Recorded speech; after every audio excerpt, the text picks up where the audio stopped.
인 것 같은데요. 맞죠? 아, 제가 뭐 마가복음하고 마태복음도 두 번 하고 그러니까 지금 왔다 갔다 해 그냥. 그러니까 여러분들이 잘 좀 기억을 해주셔요.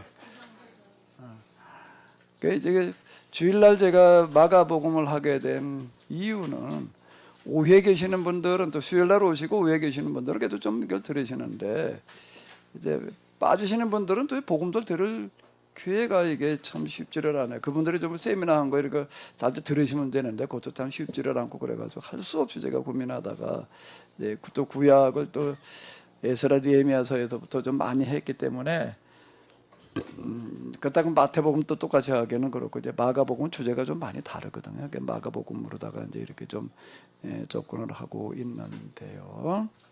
마태복음에서 다루는 거고 마가복음에서 다루는 거는 서로 다른 각도가 또 말하려고 하는 게 많이 다릅니다. 그런 걸 염두에 두시면서 같이 보시면 되겠습니다. 자, 들어가기 전에 혹시 뭐 하실 말씀들이 있으면 먼저 좀 이렇게 하세요. 김주하 선교사님, 또 우리 저 왕손인 이정 일, 이정빈, 이정일, 이정호 헷갈려가지고 다 왕손이 아니에요 거기는? 근데 왜 돌림자가 어때 같아요? 왜 아니라고 그래요? 그냥 왕손이라고 그러지. 뭐 이제 족보 띄우라고 그럴 일도 아닐 텐데 뭐. 우리 저 이정일 집사님, 김자성 교사님 뭐 할 얘기 있으면 좀 나한테 전화로다가 얘기를 하셔요. 거기 울산에 있는 동안요. 울산에 가면 뭐 울산 바위가 있나 어떻게 되는 거지?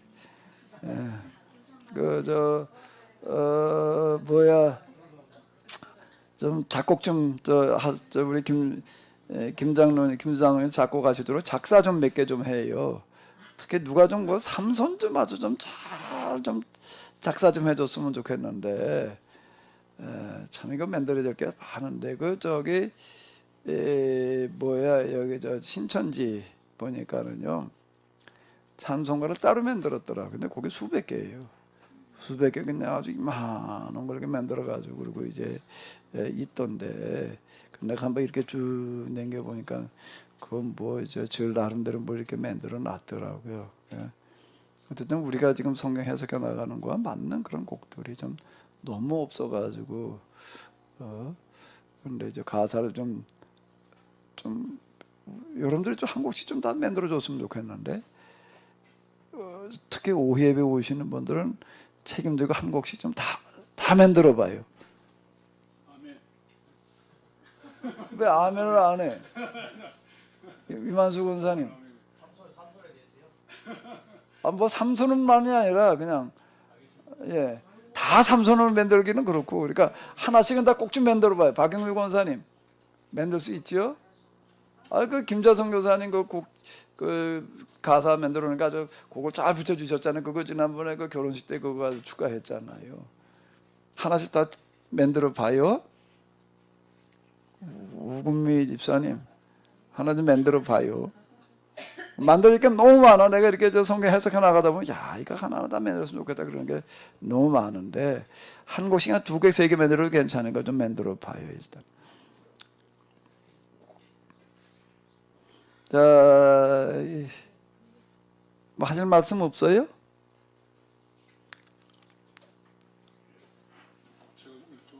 네네네. 여기 저 앞쪽으로 이렇게 오시죠. 자, 또 이제 감독의 입장에서 좀 말씀하세요.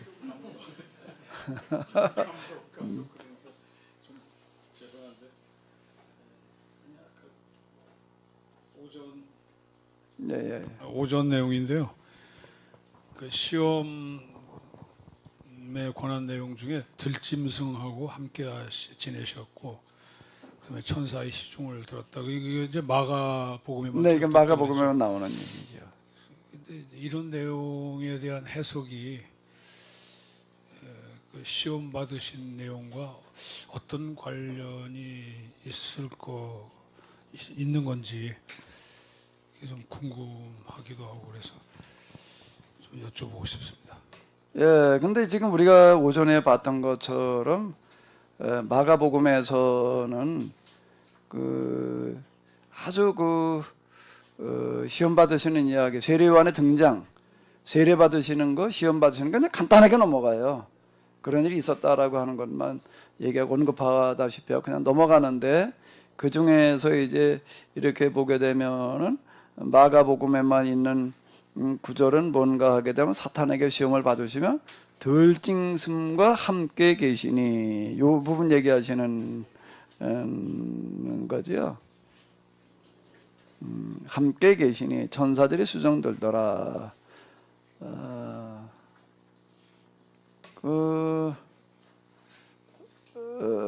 이건 이제 광야라는 데를 가보면은 조금 이제 좀 더 실감 날 수 있는 어떤 이제 이런 건데요.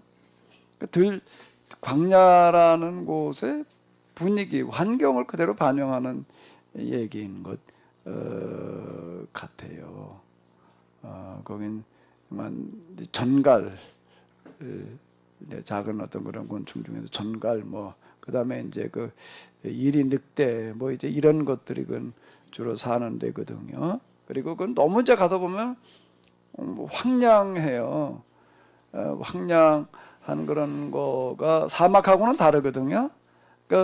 우리나라 이 땅에 그냥 비가 나가지고 여기 나무나 풀이 하나도 없다고 생각을 하시면 아마 될 거예요. 어떤 때는 이게 좀 황토 같아요. 이거 진흙처럼 이렇게 돼 있고, 그런데 그냥 그게 그냥 끝없이 펼쳐져 있는 거예요. 사방 동서남북 둘러다봐도 아무것도 없어요. 그런 데만 있다고요. 이게 이제 그 예수님께서 하시는 말씀 가운데 보게 되면 귀신이 쫓겨나가지고 물 없는 곳을 다니다가 이제 그런 구절이 나옵니다. 그 귀신이 쫓겨나가지고도 물 없는 곳으로 다닌다. 그럼 물은 무서워한다는 얘기인가? 이제 우리 이렇게 생각이 드는데, 그 물 없는 곳을 어디를 말하는가 하면 광야를 말하는 거야. 거기 그냥 사람이 살 수가 없으니까. 그리고 이제 들짐승이나 이제 좀 살고, 게다가 거기는 이스라엘 사람들은 이제 어떻게 생각을 하는가? 이스라엘 사람들뿐만 아니라 그런 적인 사람들은 거기 광야에는 뭐가 사나 하면 뭐가 산다고 생각하는 거예요? 귀신이 산다. 그럼 귀신은, 그 얘기는 무슨 얘기예요? 거긴 사람이 살 수 있는 데가 아니다. 무엇나 살 수 있는 데다 귀신이나 사는 데지 사람 사는 데가 아니다. 그런 뜻이에요. 그러니까 그 사람들 문화 속에는 우린 귀신 그러면 귀신이 어디 있어요? 우리는요. 공동묘지, 우리는 그렇게 생각을 해요. 우리는 공동묘지 가면 괜히 그냥 으쓱한다, 귀신 나올 것 같아가지고. 근데 서양 사람들은 공동묘지에 귀신 나온다 생각하지를 않아요. 그 사람들은 문화가 달라요. 그러니까 문화가 그래 들으니까 이제 귀신 그러면 공동묘지, 그러면 귀신 그 공동묘지, 우리 이렇게 생각이 드는데 그건 그 얘기가 아니거든요. 근데 이 사람들은 귀신 그러면 어디요? 광야. 광야 귀신, 들짐승이나 사는데, 예수님께서 이제 그런 곳에 가셔가지고 그 40일 동안을 계셨다라는 그런 얘기 자체가 어디 무슨 기도실이라도 만들어 놓고 그렇게 계셨다는 이야기가 아니라 그냥 광야에 주야로 계셨다. 주야로 계셨다라는 그런 이야기인데, 들짐승들이 광야에 이럴 때 떠도는데 먹을 게 없잖아요. 먹을 게 귀하잖아요. 귀하니까는 양 같은 거 이런 거에 집중 공격을 하고 이제 그런다고요. 물론 사람도 거기 공격의 대상이 될 수가 있고, 그러니까 예수님께서 그 40일 동안 금식하셨다라고 하는 게, 금식도 금식이지만은 뭐가 초점인가 하게 되면은 사람이 살아가는 환경 가운데도 최악의 조건, 최악의 상태 가운데 계셨다는 이야기가 되는 거예요. 얘기가요. 그건 누가 돌봐주는 사람이 여기는 없는 거예요. 그럼 여기 가서 40일 있으려면은 금식하시니까 금식은 금식이라고 하더라도 또 뭐가 좀 필요할까? 물. 근데 그런 것들은 예수님께서 저런 물통을 큰 걸 하나 떠가지고 짊어지고 가셨을까? 물을 어떻게 해결을 하셨을까? 우리 이렇게 별로 생각해 보지 않은 거예요.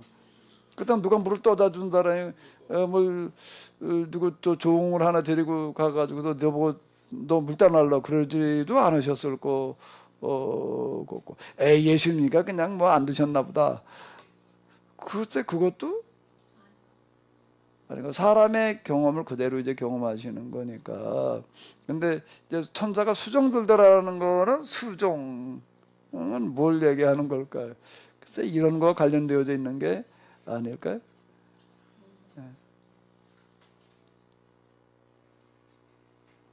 그 시내산이라는 데를 이제 가보게 되면은요, 언제지 한번 꼭 같이 갔으면 좋겠는데, 그 이집트에 지금 거기 내전 치안이 조금 불안정해가지고서 지금 시내산 그 성지 순례를 지금 우리가 못 하고 있는데, 서양 사람들은 지금도 그냥 간다고 그러더라고요. 근데 한국은 지금 정부에서 혹시 갔다가 사고 날까봐 지금 그 통제를 한다고 그래가지고 지금 우리가 못 가고 있거든요. 그게 좀 아마 안정이 되게 되면 한번 좀 같이 여기 꼭 좀 한번 같이 가보시면 참 좋을 것 같아요. 거기 가가지고서 합의로 신학을 공부하면 딱 좋을 것 같은데 그 현재 이렇게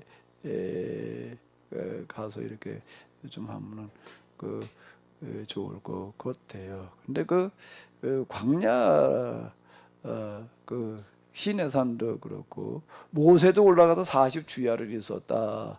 근데 모세 혼자 올라간 거예요. 근데 시내산에는 가가지고 40일을 살 수가 없어요. 일단 밤에는 엄청 춥고 거기 갈 때는 꼭 파카 가지고 가야 돼요. 시내산에 올라간다 그러면 여름에 가도요 파카 가지고 가야 돼요. 워낙 높아가지고 거기 올라가면 거기는 꼭대기 올라가면 눈 내려요. 거기요. 밑에서는 그 반바지 입고 다니고요. 그 위에는 파카 입고 가고 그래야지 되는 어떤 이제 그런 데인데 그 40주야를 가서 있었다 그러면 그냥 있었나 보다 그냥 그런데 우리가 아주 현실적으로다가 돌아와서 이렇게 본다라고 하게 되면 일단 뭐는 있어야 되나? 물은 있어야지 되는 거예요. 이런 문제를 좀 어떻게 해결했겠느냐라는 문제가 이렇게 제기가 이렇게 되는데 그 모세는 불 문제를 어떻게 해결을 했을까? 여호수아가 떠날랐을까요?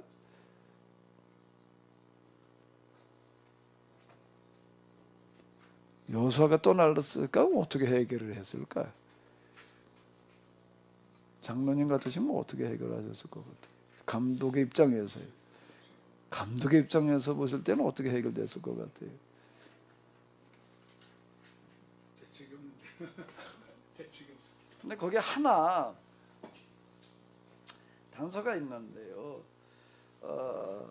모세가 내려왔을 때 사람들이 다 모세 얼굴 보기를 두려워했다고요. 왜요? 모세 얼굴에서 뭐가 나서요?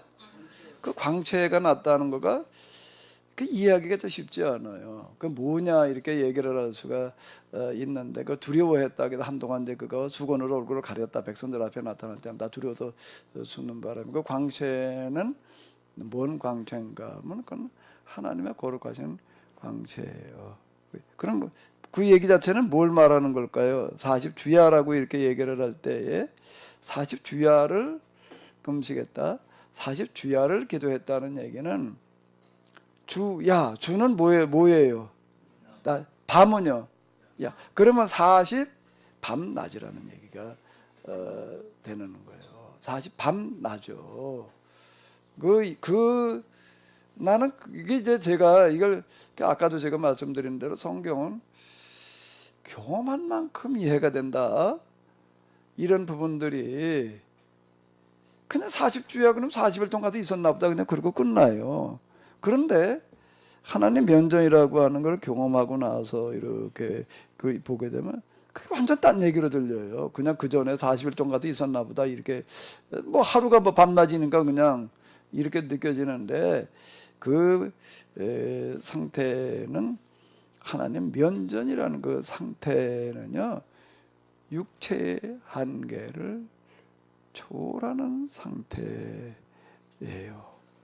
육체 한계를 초월하는 것 중에 하나가 뭔가 하게 되면은 먹고 자는 것으로부터 초월되는 상태예요.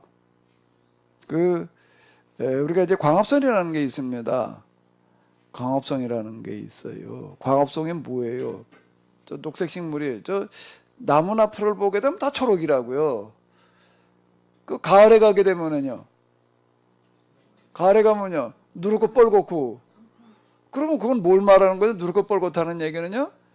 이제 광합성을 멈췄다는 얘기가 되는 거예요.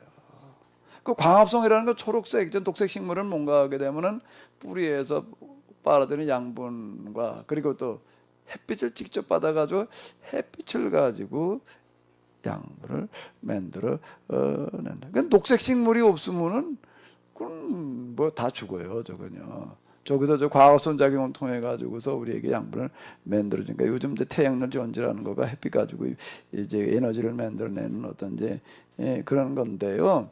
하나님 나라 가면은 뭘 먹고 살아야지? 하나님 나라 가면 뭘 먹고 살아야 되나? 거기도 가면 또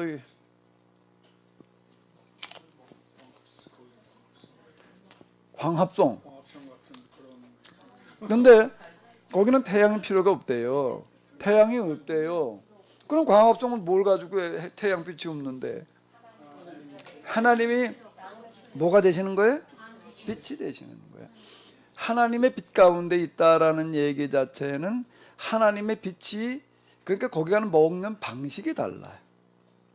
먹는 방식이 달라요. 지금 이제 이렇게 이걸 가지고 이제 이렇게 입으로 먹는 거예요. 그러니까 하나님 나라 가면은 뭘로 먹나? 온 몸으로 하나님의 빛이 되시는 거예요. 그 빛이 뭐가 되는가 하게 되면은 우리의 에너지원의 생명의 근원이 되는 거예요. 근데 그게요. 그건 저 죽은 다음에 하나님 나라 가면 이제 하나님 빛이 되죠. 하나님 면전의 상태가 여기서 그 땡겨서 경험해 볼 수 있는 건데요. 하나님의 면전의 상태. 그럼 하나님 나라도 가면 밤이 또 있나? 그 하나님의 빛이 비쳤다 안 비쳤다 껌뻑껌뻑 그러는 걸까? 네. 여기서 제가 하나님 면전의 상태라고 하는 어떤 그런 거 잠깐 저는 그냥 좀 뭐 그림자 수준으로 다 조금 이렇게 경험해 보는데 그게 뭐가 되나 하면 에너지원이 돼요. 그래서 먹고 자는 거로부터 초월되어지는 독특한 상태 가운데 있는 거예요. 그래서 그걸 이렇게 모세가 시내산에 올라가서 40주야를 있다가 내려왔다. 그걸 오늘 우리가 생각하는 그 음식. 그래가지고 모세가 40일 했으니까 우리도 40일 한다. 뭐 예수님께서 40일 금식하셨으니까 그 우리가 하는 거하고는 좀 얘기가 달라요. 모세가 거기 올라갔다가 그 가보면 굉장히 험한 산이에요. 여기 이 뒤에 수리산 수준이 아니에요. 그걸 낙타 타고 올라가는데요. 낙타 타고 올라가는데 껌껌할 때 거기 올라가요. 껌껌할 때 이렇게 올라가서 그냥 그런가 보다 올라가는데요. 아이고 거기 못 모르고 그냥 시내산 간다 그러니까 그렇게 시내인 줄 알고 갔는데 이게 뭐 산등생이야. 이게 시내가 아니에요. 이름을 바꿔야 되겠더라고. 그왜 시내산이라고 그랬나 몰라. 아유 낙타 타고 올라가는데요. 야 이거 한 번이나 그것도 못 모르고 올라갈 거지. 야 이거 2번 올려면 힘들겠다. 거기 올라가려면 생명보험 걸어놓고 올라가야 돼. 들어놓고 올라가야 돼. 얼마나 비탈인지요. 이렇게 쳐다보면 낙타가 바람은 삐끗했다 하면 그냥 이게 이건 뭐 그냥 아주 절벽으로 그냥 굴러 내려가 떨어질 그 정도. 그 짐승들이 대단하더라고요. 거기를 어떻게 미끄러지지 않고 그걸 그렇게 걸어 올라가. 그 발바닥이 우리하고 다르잖아요. 저 염소나 이런 것들도 그 험한 산 다니는 건 그게 달라요. 굽이. 그 미끄러지지 않는다고. 거기서 막 뛰어다니잖아요. 그 개발처럼 생겨가지고서는 안 되는 거예요. 그냥 발바닥이 달라요. 그런 데 다니는 그 짐승들은요. 그만큼 흠해요. 근데 그건 뭐 모세 낙타 타고 올라갔다 내려온 것도 아니야.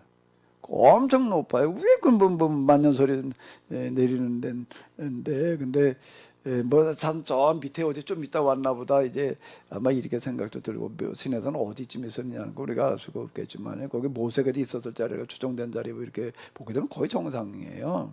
근데 거기서 혼자 거른 대로 왔다. 누가 뭐 요즘 저 40일 금식한 사람은 그렇게 못해요. 효소 먹어하면서 한번 모를까? 모세 효소 싸들고 같은 것도 아니고. 근데 그거를 제발로 걸은 내려왔다. 거기도 돌판을 들고 내려왔다. 그건 무슨 얘기인가 하게 되면 오늘 우리가 하는 거고는 다른 얘기예요. 그러니까 그 모세가 광채를 가지고 있었다라고 하는 그런 얘기 자체는 하나님의 빛 가운데 있었다. 그리고 그 빛이 에너지원 역할을 해요. 에너지원 역할을 해요. 또 그러니까 자 요걸 이제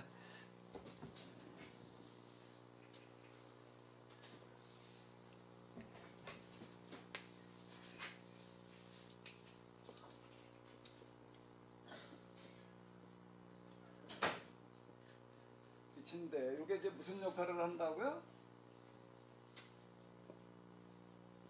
육체와 정신의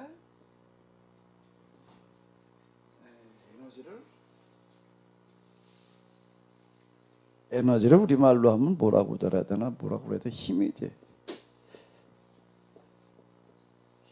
근원이에요. 여기서는 먹고 자는 거를 초월하는 현상이 정말로 나타나요. 이거는요. 그러니까 또 하나 있습니다. 이게 근원이에요. 이 빛은 또 무슨 근원의 역할을 할까 우리에게? 무슨 근원의 역할을 할까요? 이건 힘의 근원이에요. 근데 이건 무슨 근원이요?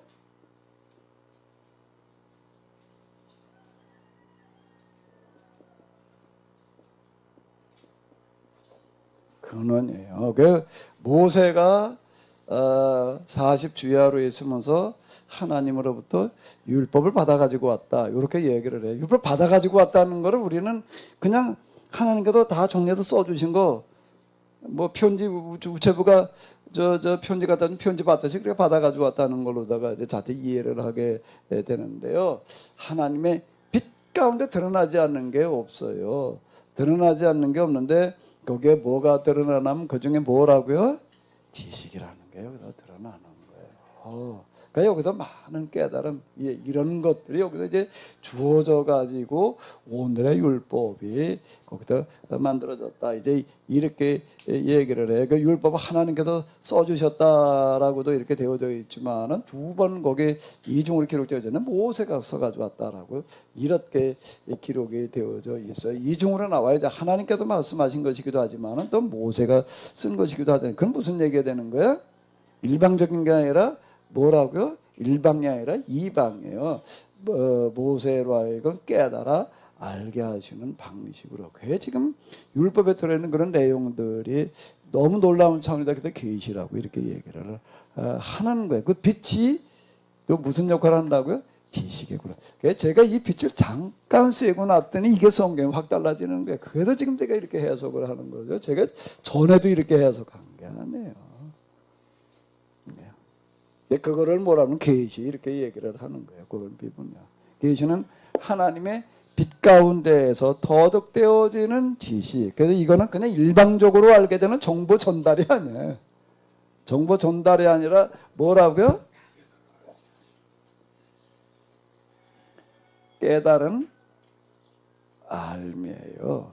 이걸 이제 계시 이렇게 얘기를 할 수가 있죠.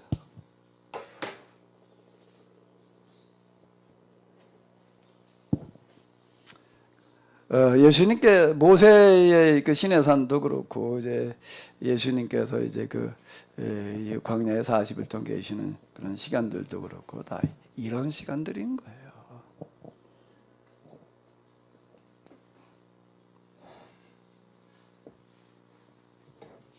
제가 계속 얘기를 하는 게 성경은 하나님을 경험한 만큼 보인다.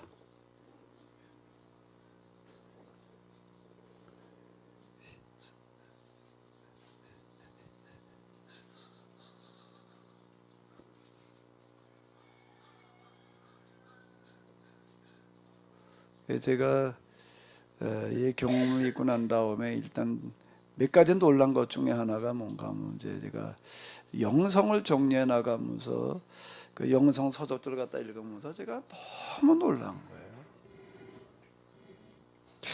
거예요. 영성을 이렇게 정리해 놓은 경우가 없었구나라고 하는 거고, 그렇게 요즘 제가 이제 그 마태복음을 쓰느라고 또 이제 준비를 뭐 하느라고 이거저거 읽다가 이제 아예 요즘은 이제 뭘 읽고 있는가 하게 되면은 이제 서양 철학 사상가들을 다룬 이제 그런 거를 좀 제가 읽고 있어요.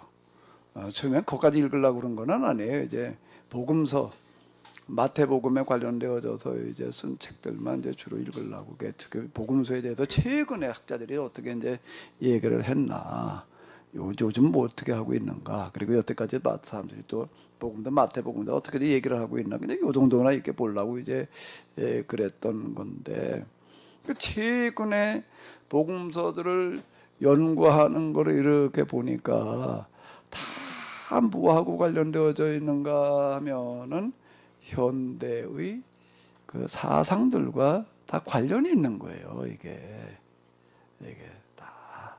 그래가지고 제가 이걸 쭉 읽다가 이거 어디까지 내가 손을 대야 되나 하면은 그 현대 사상가들의 영향을 받아가지고 현대 복음서 이렇게 해석을 하는 거예요. 그 중에 하나가 이제 뭔가 하면 이제 무슨 말이 여기 현대에 가서 나오는가 하게 되면은요.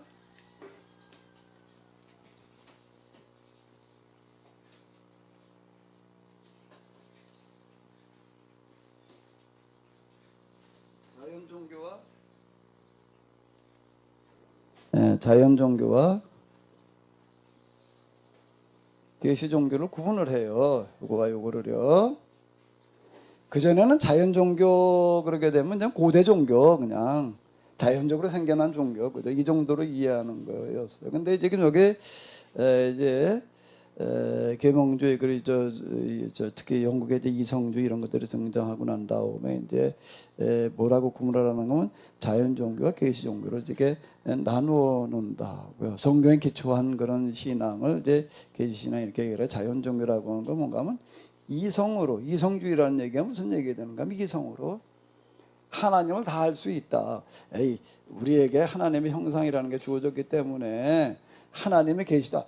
하나님인데도 어려움부터 우리가 알 수가 있다. 그건 고전에 생각하던 거고, 이성주의 시대로 넘어오면 그렇게 말하는 게 아니에요. 계시 필요 없다 이 얘기예요. 계시 필요 없고, 계시라는 거는 필요 없고, 인간의, 그러니까 이 자연 종교라는 얘기는 무슨 얘기하고 똑같은 얘기가 되는가 하면 이성 종교예요.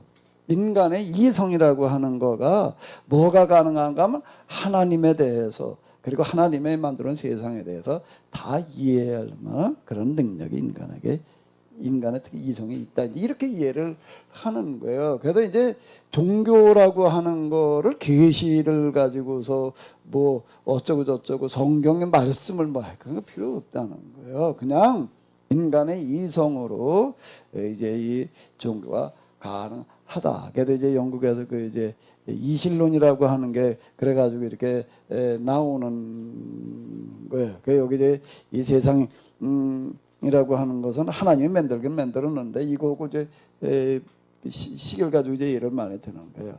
여러 가지 자연법이라는 걸 정확하게 만들어 놔가지고서 그 자연법이라는 게 이제 그때가 다시 한번 이제 발견을 하는 거예요. 고대 이제 헬라 철학자들이 이제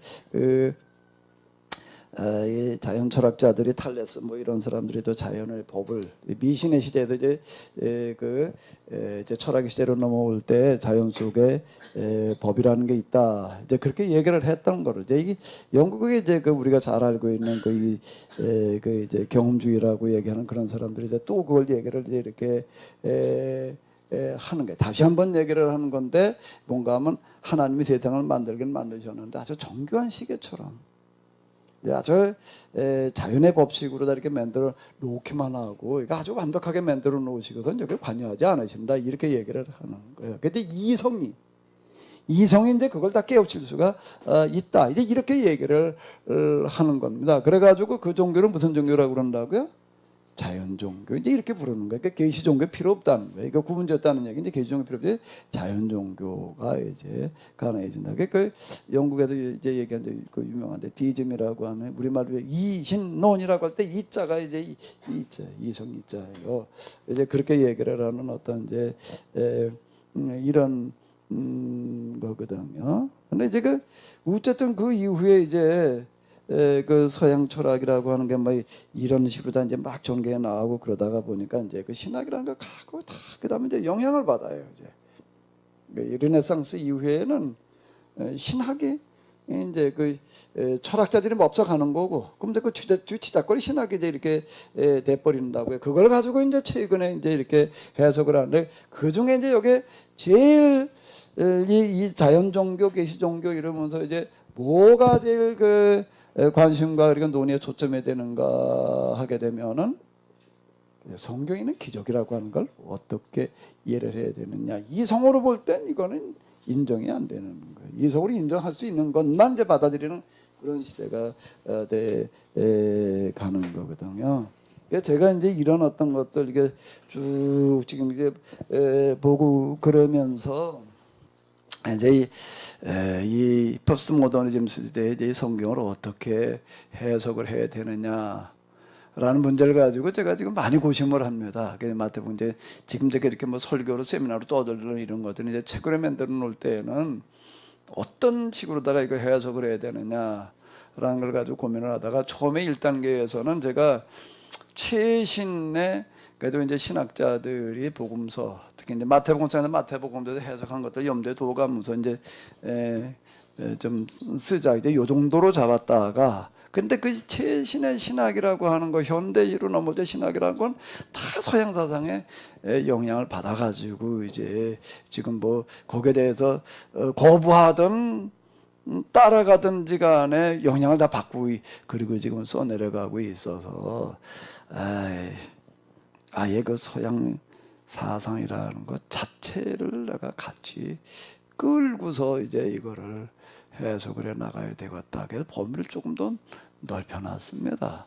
넓혀서 그러라고 아직 제가 시작을 못하고 여태 준비하려고 버벅거리고 그러고 이제 있는데요. 제가 이걸 준비하면서도 제가 하나 놀라는 게 있어요. 하나 놀라는 거는 뭔가 하면은 지금 이제 여러분들이 제가 이거 성경을 이렇게 뭐 아까 낮에도 들으시고 이렇게 해석해 나가는 거 해석이라고 하는 것 자체가 현대 500년의 어떤 철학자 그리고 철학의 영향을 받아서 이제 시도한 신학자들 뭐 이제 이러고 시도해 나가는 어떤 그런 것들 가운데 뭔가 하면 최신의 접근에 들어가는 동향과 일치해요. 그게요. 제일 그러니까 뭐라고 그래야 되나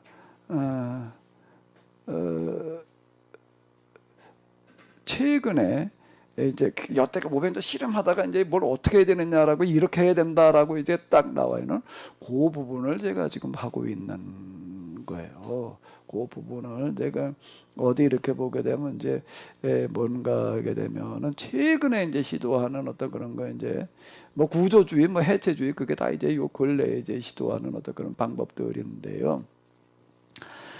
그 신학 분야에서는 이제 앞으로 뭘 어떻게 해야 되느냐라고 얘기를 할 때 내러티브 디얼로지라고 이렇게 얘기하는 용어가 있습니다. 우리말로 하게 되면 설화, 내러티브라는 건 설화라는 뜻이에요. 설화는 이야기예요.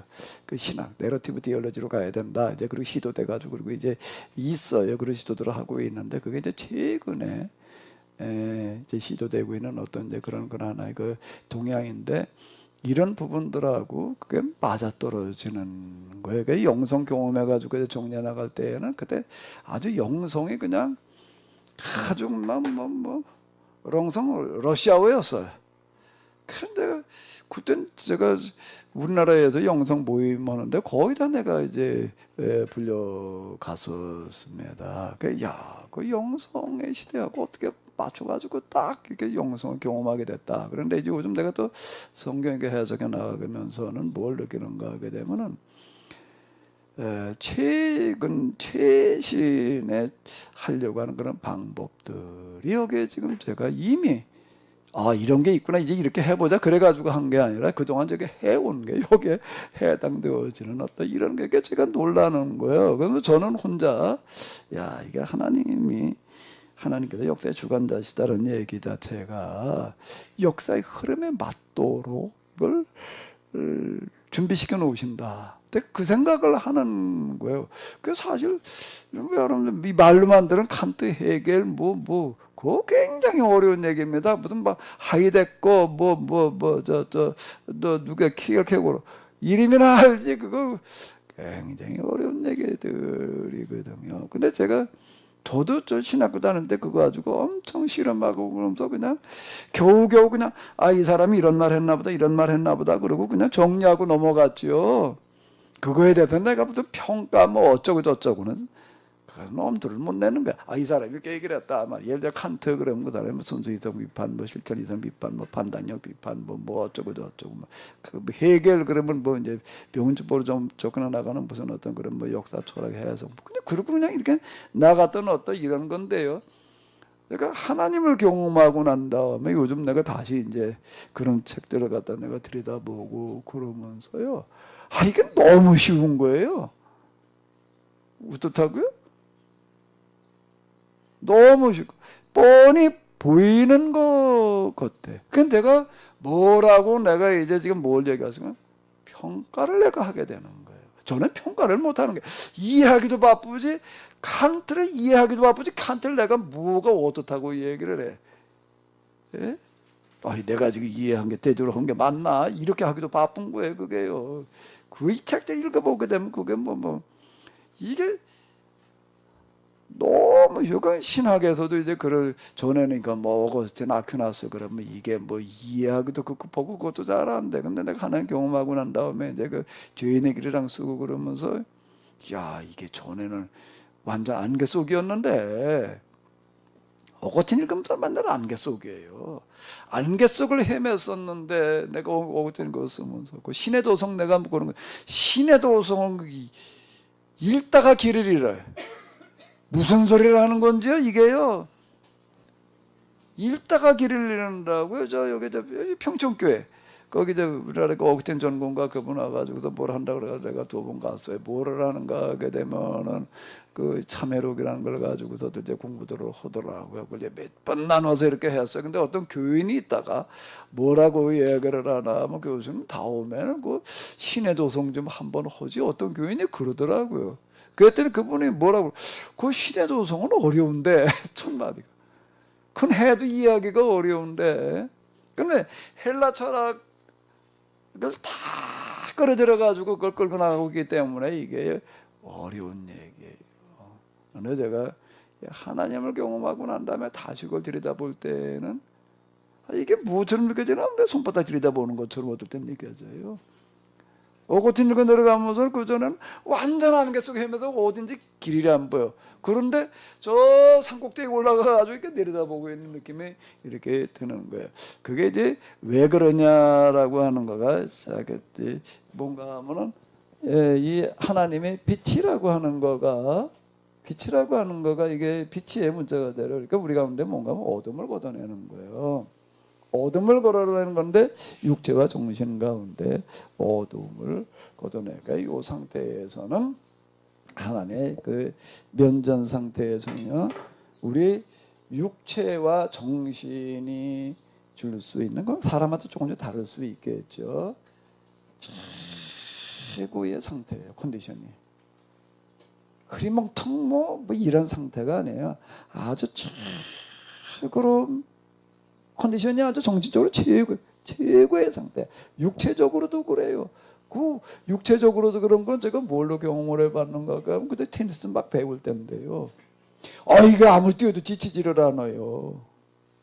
그리고요 처음 이제 초보 때인데 초보 때 수준에서 그런 거예요. 초보 때 수준에서 이 많은 거 다 받아. 그건 내 실력이 아니더라고. 내가 그때 느낀 거예요. 야 이게 내 실력이 아니다. 근데 그 육체와 정신에 있어서 최고의 컨디션의 상태가 되어져요. 그리고 동시에 뭐에서도 그렇다고요? 지식에서도 그럼 조명이라고 하는 상태가 그런 역할을 하더라라고 하는 거예요. 그래서 지금 모세의 그 40일 기도 또는 예수님의 40일은 그런 시간을 말하는 거예요. 지금 말씀을 들어보니까 제가 그 전에 이런 어떤 그 부흥의 뭐 설교 때 부흥의 설교를 들을 때 성령을 받게 되면 뭐 그런 식의 어떤 힘이 생기고 뭐 열정이 생기고 뭐 그런 그 어떤 충만한 에너지에 가득 차 있게 된다. 뭐 그런 설교 들은 적이 있는데 성령을 받는 거하고 같은 건가요? 여기에 이제 하나님의 빛이 사람에게 이제 그 임하는데 방식이 요거는 제가 얘기를 할 때 지금 여기서 제가 얘기한 거는 면전의 상태를 말하는 거예요. 면전의 상태로다가 에서는 내가 성령이 임했다 뭐 성령 이렇게 느껴지지가 않아요. 거기서는 뭘로 느껴지는가 하게 되면은 요거는 직관으로 느껴지는 거예요. 직관의 상태예요. 여기서는요. 직관의 상태로다가 이제 나타나는 어떤 이런 거 금방 얘기했는데 성령 이런 것들이 여기서 이제 한참 내려와 가지고 나타나는 직관으로 느껴지지를 않는 거예요. 여기서는요.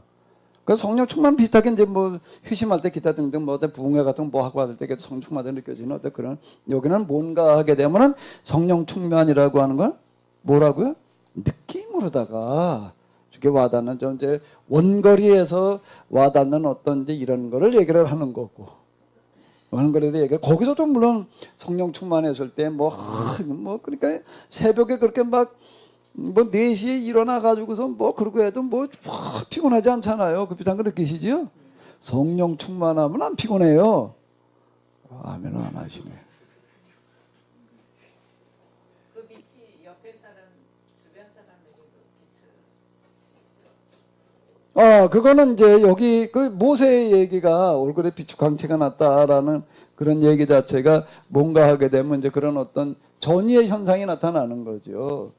전이의 현상이 나타나는 거고 성령 충만한 사람하고 같이 있으면은 그건 뭐 똑같아. 맨날 죽겠다 그런 사람하고 옆에 있어 봐봐요. 그 영향이 받는 거예요. 근데 그냥 성령 충만도 에너지가 되는 거예요. 이게 이제 에너지예요. 에너지 힘이에요. 그런 사람하고 같이 있으면 괜히 힘이 나는 거고 똑같은 얘기가 이렇게 되는 건데 문제는 그게 잘못하면 악령이 임하면 그것도 같은 그런 전이의 현상이 나타나요. 제가 우리 딸아이가 아플 때인데 경진이가 아플 때 고통스럽게 있는데도 제가 그 아이를 같이만 있는데도 그렇게 기쁨이 오는 거예요. 예. 말하지 않아요. 저 경진 저 앓고 있을 때, 집에 그때 있을 때인데도 이상하게 기쁠 수가 없는 상황인데 너무 기쁜 거예요. 제가 이제 저도 그 몇 번이 아니라 뭐 자주 가봐서 이렇게 알잖아요. 그런데 그 성모님 따님 경진이라고 있었어요. 변경진이었는데 26에 이제 그 백혈병으로다가 이제 이렇게 죽었는데요. 난 지금도 내가 의문이 드는 게 있어요. 26이에요 나이가. 한참 청년이고 뭐 요즘 26살짜리를 보면 참 진짜 뭐 그런데요. 이게 26살짜리 여자 청년이 가질 수 있는 신앙이 아니에요. 신앙 자체가. 그리고 뭔가 하게 되면은 죽음을 초월하는 신앙이더라고요. 지금 환자 목회하다 보면 뭐 다양한 사람들께 만나고 그러는데 내가 변경이지 내가 늘 내 기억에 남지요. 야, 참 그런 죽음을 죽은 나이 먹은 사람도 아니고 정말 26살짜리 청년이 이제 있었다라고 하는 건데 지금 성모사님 얘기가 저 딸이 병들어 죽어가는데 그건 뭐 이렇게 그건 뭐 기쁘고 뭐 성령 충만하고 그런다 그게 참 어려운 얘기잖아요. 근데 그게 이렇게 보게도 성권사님도 그랬고 그 경진이도 그렇고 그 평범한 어떤 그런 게 아니었다고 죽음을 초월하는 어떤 그런 신앙이었어요. 백혈병으로 죽어가는 그런 모습으로 죽은 게 아니에요. 그 백혈병이 일종의 암인데 암에 걸려 있으면 암 초월한다는 게 어려운 얘기거든요. 제가 잠깐 말씀드릴게요. 예. 임종을 불과 몇 시간도 안 됐는데 제가 이제 그 아이를 손을 잡고 날 곁에 이렇게 배를 만지면서 있었는데 제가 막 저도 모르게 방언으로 감사 그 찬양을 막 했어요. 소리를 내서 막 이상하게 방언 찬양에 감사 찬양이 나오는 거예요. 나오는데 이 아이도 저를 몸은 고통스러웠었는데 제가 찬양 부르는 제 쪽으로 향해서 제가 느끼기에 이 아이는 온 몸으로 전신으로 찬양을 드리고 있는 걸 느꼈어요. 그래서 내가 오늘 밤에는 이 아이가 잠 좀 자게 이 찬양을 내가 또 계속 이 방언으로 찬양을 드려야 되겠다. 그래서 이 아이가 평안한 가운데서 잠을 좀 자게 해야 되겠다 그랬거든요. 놀랍게 제가 눈을 감고 이 아이를 늘 이렇게 손을 잡고 배를 만지면서 몸을 감싸고 제가 눈을 감고 막 그냥 그 감사의 찬양을 막 이래 하는데 지는 온 몸으로 저는 말로 표현하지는 않지만은 온 몸과 마음으로 찬양을 드린다. 이 아이가 너무 기쁨으로 찬양을 드리는 걸 저도 느꼈거든요. 그리고 불과 그날 저녁 7시에 운명을 했어요.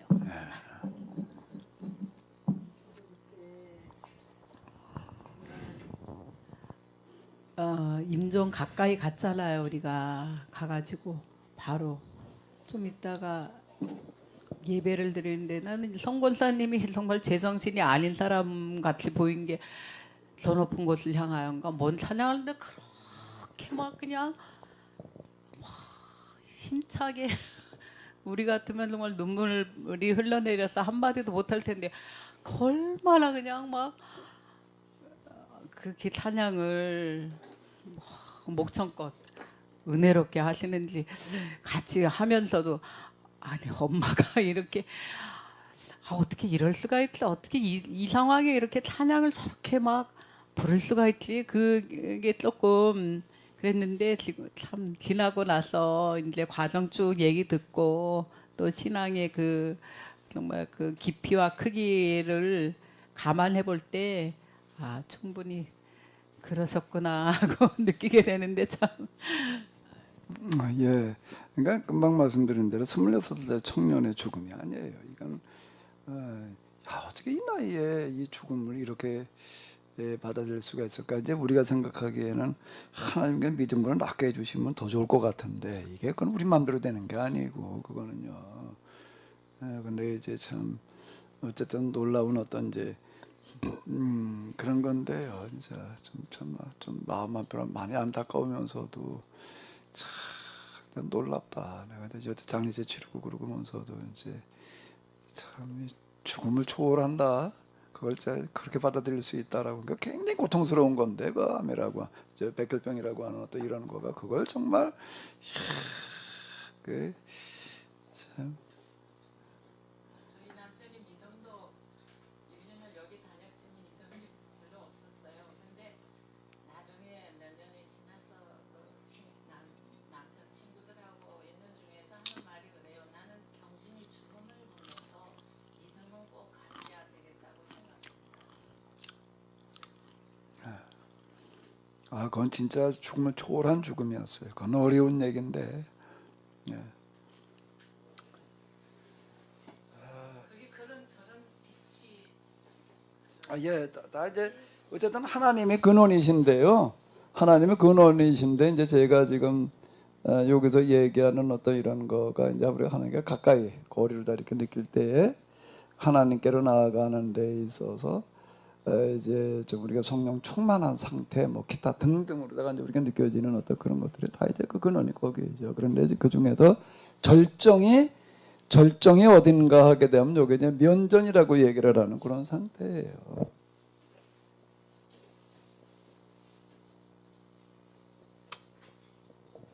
그 절정이 뭐라고요? 하나님은 앞인가 얼굴과 얼굴을 뭐 이제 이렇게 얘기를 하는 어떤 이런 거니까 그런 이제 그 상태에서는 그 이전에도 다 이제 그런 어떤 성령 충만했을 때 뭐 힘, 뭐 기타 등등 뭐 이제 이런 게 있지만은요 정말 요 빛이 딱 임했을 때 아주 두드러지게 나타나는 거가 뭔가 하면 초기 현상에서는 뭔가 하면은 그 전율이에요. 그 전율이라고 하는 어떤 이런 거가 떨림인데 뭐 춥고 뭐 무서워서 떨리는 거고는 다른 어떤 전율이라고 하는 어떤 이런 거가 있는데 그건 육체가 이제 그 감당이 안 되기 때문에 나타나는 어떤 그런 현상이고 이제 그게 심화되게 되면 이제 육체가 그 감당을 못 하기 때문에 육체와 정신이 감당을 못 하기 때문에 이제 정신이 잃는 상태로 이제 이렇게 들어가게 돼요. 초기에서는 그런 현상으로 이렇게 다가오다가 이제 그게 반복되어지면서 그 다음에 이제 면전에서 이제 이 직관의 상태가 이제 되어진다. 그 직관에서 나타나는 여러 가지가 있는데 그 중에 하나가 뭐라고요?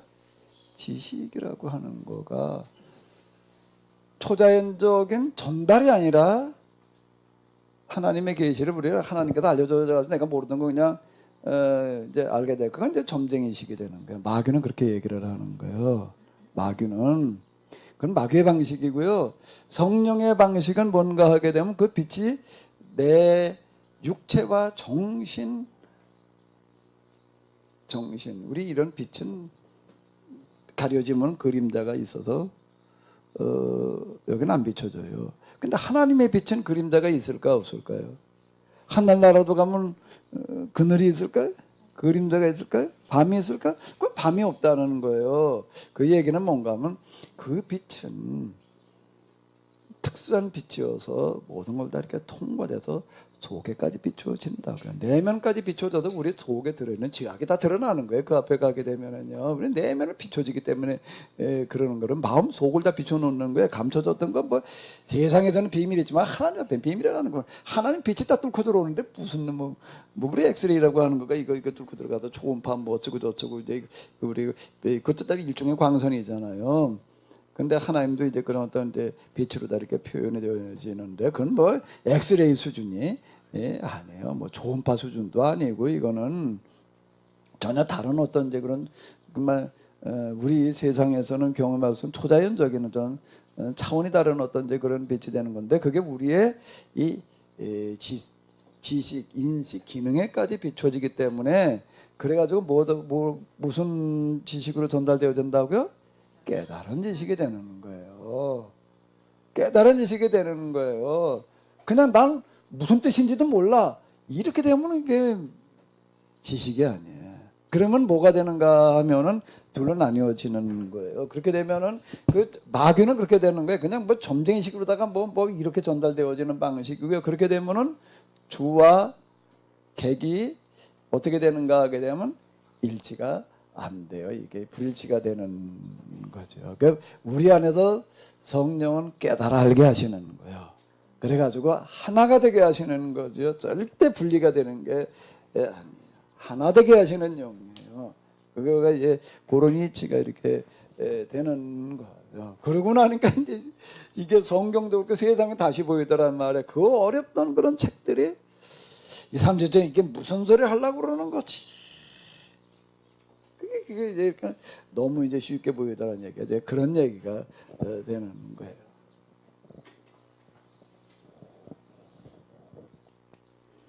아이고 감독님께서 그냥 어려운 주제를 얘기를 하셔가지고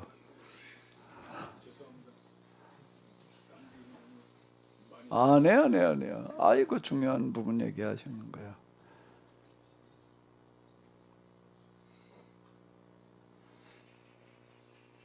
계시 받았다. 매달 며칠 날 종말이 온다라고 계시 받. 그건 초자연적인 정보 전달이야. 그렇게 되면은요. 그건 마귀적인 방식인 거예요. 그렇게 얘기를 해요. 깨달아 알게 하시는 거예요. 원리와 이치로 이해를 하면 돼요. 여러분들 학교 가도 공부를 하는데 진상의 선생님 애들 가르칠 때, 야, 넌 이게 무슨 뜻인지 이해할 필요 없어. 덮어놓고 왜? 그렇게 가르쳐요? 아니면은 하나하나 원리가 있을 때마다 이걸 이렇게 이해를 시키려고 해요? 예? 마이크 좀 잡아봐.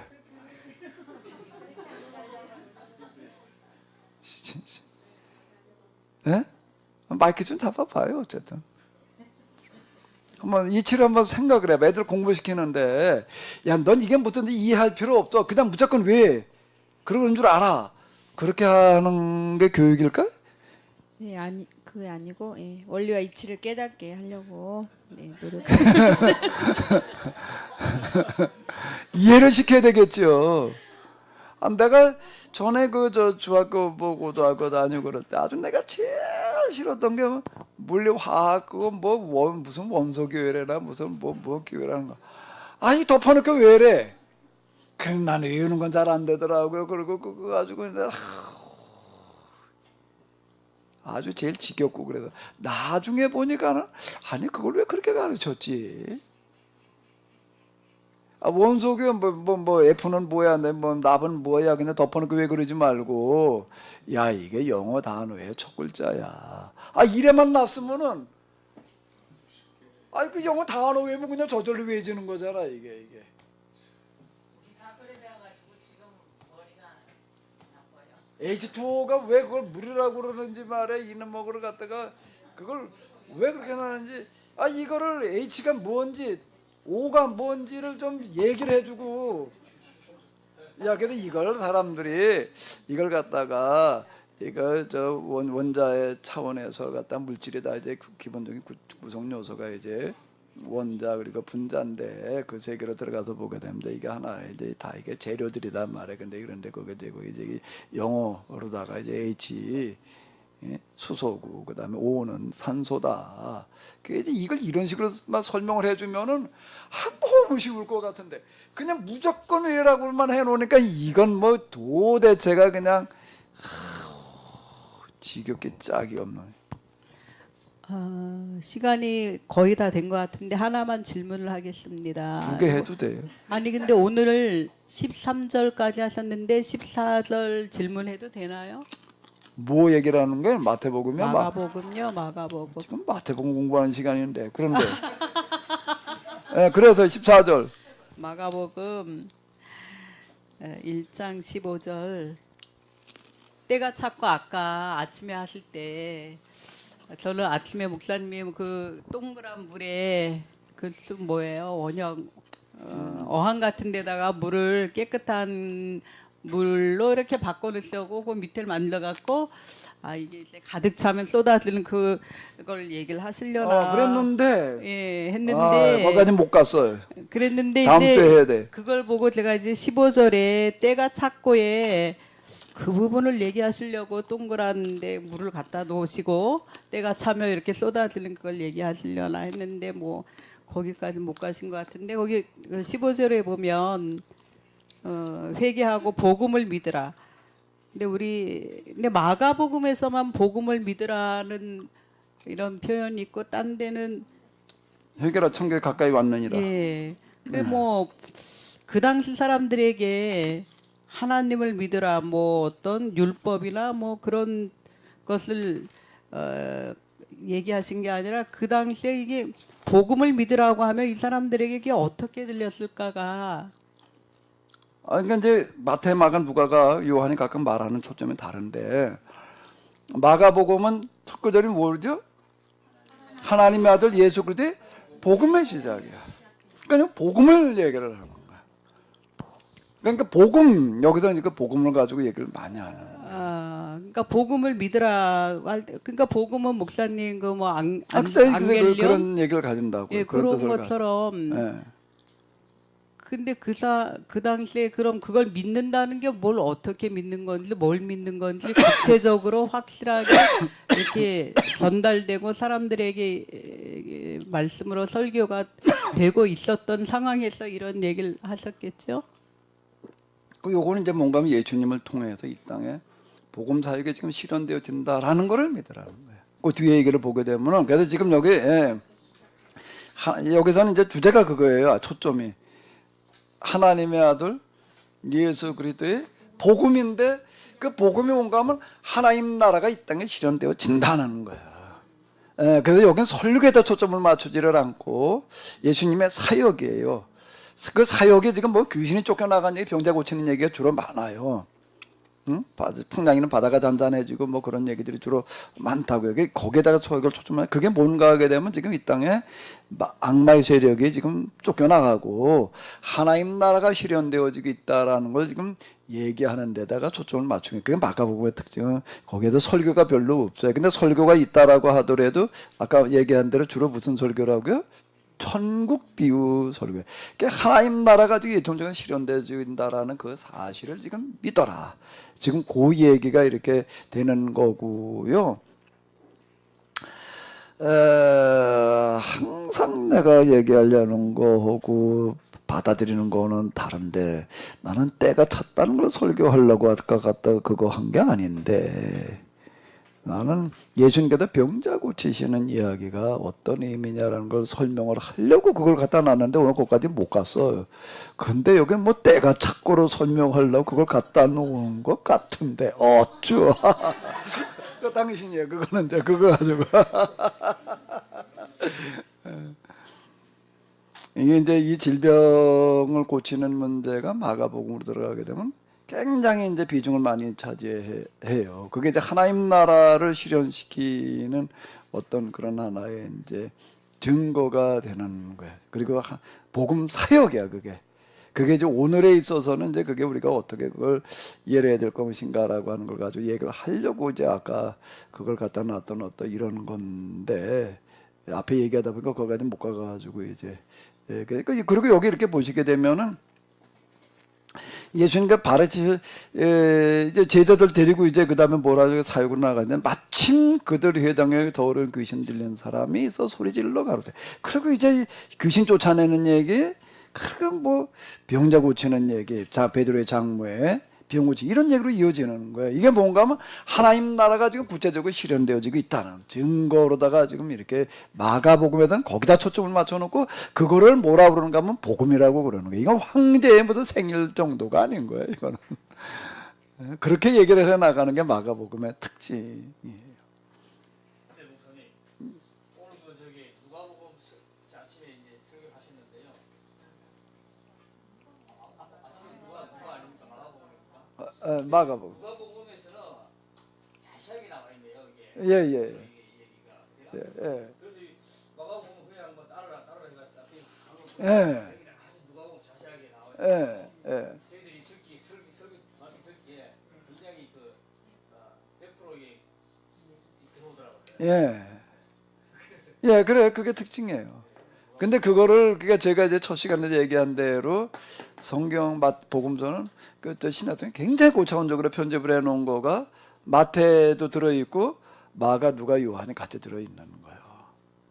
그래서 우리가 이거를 이해하려고 한다라고 하게 되면 이게 무슨 뜻인가라고 하는 걸 때는 꼭 이걸 가지고 해야 된다는 게 제가 그런 얘기예요. 마태, 마가만 가지고 나를 따라갔다. 그럼 뭐 오늘 우리가 그냥 따라가 그냥 그거밖에 안 되는 얘기인데 누가복음에 의하면은 베드로에게 무슨 일이 일어나는 거야? 예수님이 바로 우리 가운데 와 계시는 하나님으로 만나는 사건이 있는 거예요. 그리고 따라가는 얘기가 되는 거고, 그게 같이 우리가 이렇게 이렇게 연결돼 가지고 봐야 되죠.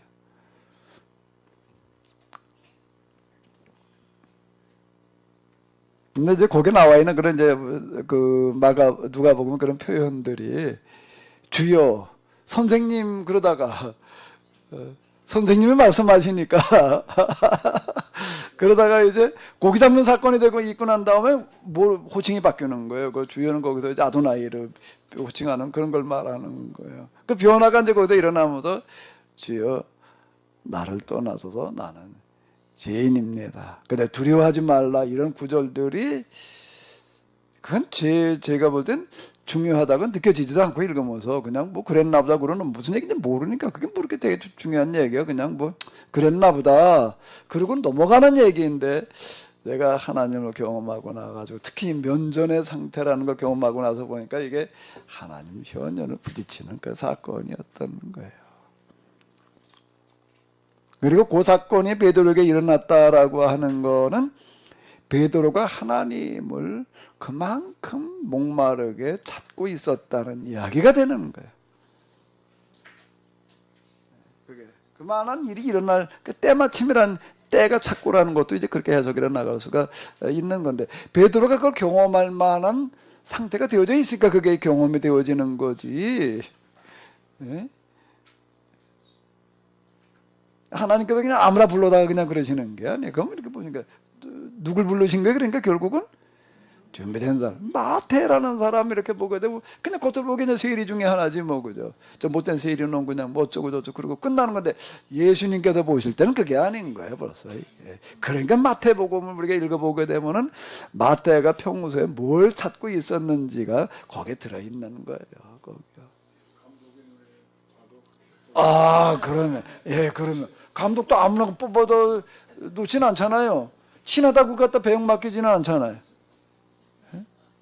유명하다고 맡기지도 않고 그걸 소화해낼 만한 사람이래야지 되는 거지. 그죠? 감독의 눈도 참 구체적으로 볼 수 있는 하나의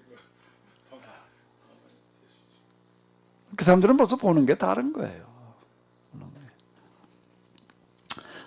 제가 보기에 여러분들은 다 준비되신 분들이에요. 아멘? 박영미 군사님 왜 아멘을 안 해? 왜 여기까지 와서 이렇게 앉아 계시다는 것 자체가 이거 아무나 못해. 이거요 진짜 상주서 그냥 뭐 당진에서 뭐 또 지금 계시는데 아산 또 지금 울산 뭐 이게 뭐 송추 양주 그건 뭐 이게요. 아이고 내가 오늘 아침에도 내가 저 주부랑 빼고 그러면서 내가 아이고 이 골짜기까지 여기까지 이렇게 온다는 게 이게 참 멀리서 이렇게 모신다는 게 이게 기적이다 말이야. 이게 정말 어떻게 되게 가능할까? 그러니까 아마 여러분들 통해서 틀림없이 하나님께서 하실 일이 있을 거예요. 아멘. 그 일은 제가 볼 때 새로운 길 만드는 거야. 길바닥 닦으러 나가자고요. 길바닥 닦으러 나갈 사명들이 있으신 거 같아요. 길바닥 만들자고요. 장로님 죄송하지만 그 길바닥 노래 좀 다시 한번 부르고 기도하자고요. 이거.